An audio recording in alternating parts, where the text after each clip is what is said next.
How to fix unable to play video unsupported file type error problem in Samsung. Hi guys, welcome to our channel. Let's begin. If you are trying to play any video and it shows the error response that says unable to play video, this is because the file type is unsupported by the default media player in Samsung.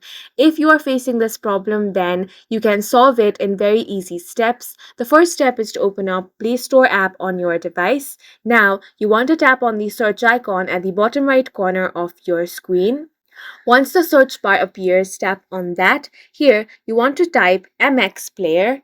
Now, this is the application you want to install on your device. Go ahead and tap on the install button. Once you tap on the install option, the downloading will begin. After it has been downloaded, it will be automatically installed on your device. Now you want to head over to My Files. Now tap on Videos. Now you want to tap the video that was not playing. Here it will ask you open with. You will have different options here. Go ahead and select MX Player. You can either tap on just once or always.